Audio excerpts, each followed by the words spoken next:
My name is Freya Johnson. I am 41 years old. I live with my husband Jack and my son Ryan, who is 14. We live in a small apartment in Manchester. Life was simple, not perfect, but simple. For many years, I trusted Jack. He was quiet, calm, and always smiling. He was not rich. He was not very successful at work, but he was kind.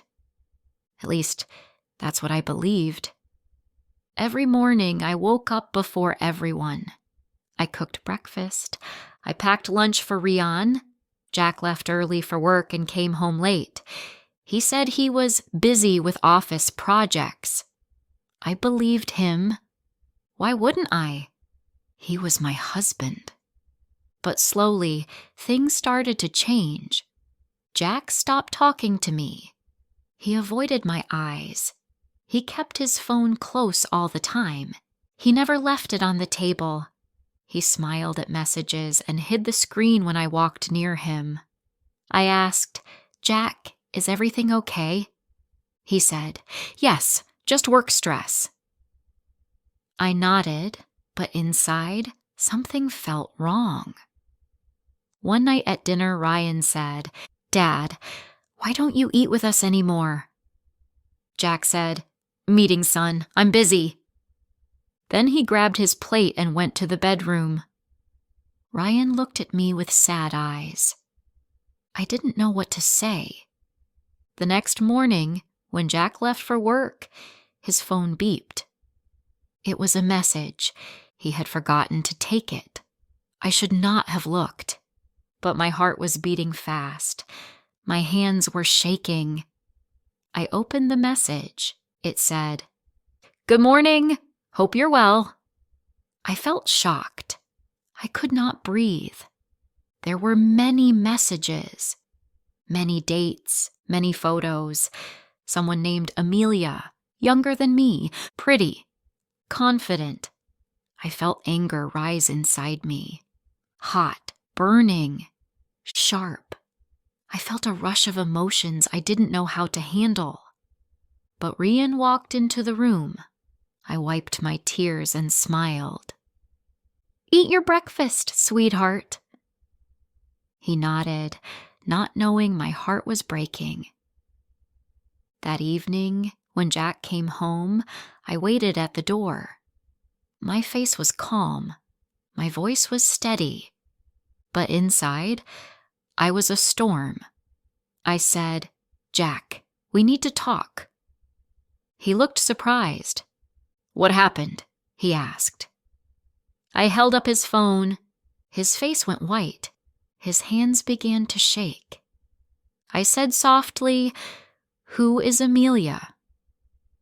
He opened his mouth, but no words came out. He looked like a man caught in a trap, because he was. I spoke again. "Tell me the truth. Now." He sat down, covered his face with his hands, and whispered, "I made a mistake." I felt anger rush through me again. A mistake? A mistake does not last months. A mistake does not write love messages. A mistake does not meet in hotels. I said, "How long?" He whispered, 6 months. 6 months. 6 months of hiding the truth. 6 months of breaking the family I protected. I wanted to throw something at him. I wanted to leave the house. I felt like taking a break from everything, but instead I said, "You lied to me. You lied to your son. You lied to this family." He said, "Freya, I'm sorry. I got involved in something I shouldn't have." I felt upset again. "It didn't just happen," I said. "You chose it." He started crying. I didn't feel sorry. Not even a little. I said, "You need to take some time away from home." He looked shocked. he said. What? Freya, no. Please. I pointed to the door. Please leave for now. Ryan came out of his room. His eyes were wide. He said, What's happening? Tears fell from my eyes. I hugged him and said, Daddy made a mistake. He needs to leave for now. Jack knelt next to Ryan and held him. I love you, he said. Rian pulled away and said, Then why did you hurt Mom? Jack's face broke, but I didn't care. He picked up his bag and left. When the door closed, the apartment fell silent. I sat on the floor and cried. Ryan sat beside me. He held my hand. Mom, I'm here, he said. That made me cry even more. For the next few weeks, I was angry every day. Angry at Jack. Angry at myself. Angry at life. I could not sleep. I could not eat. Rian tried to make me smile, but it was hard. One night, Jack called. I didn't answer. He sent messages. Freya, I'm sorry. Freya, I need my family. Freya, please talk to me. I deleted every message, but then something unexpected happened.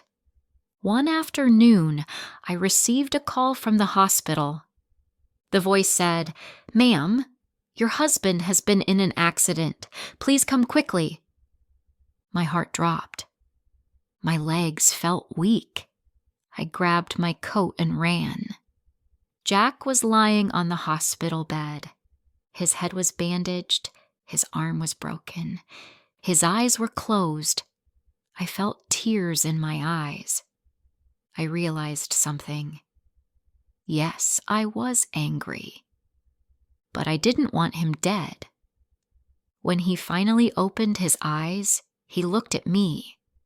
His voice was weak. Freya, I'm sorry.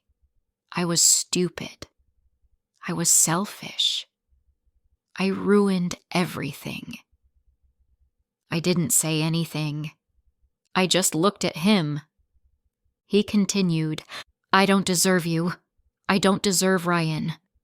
But if you let me, I want to try again. I want to fix everything.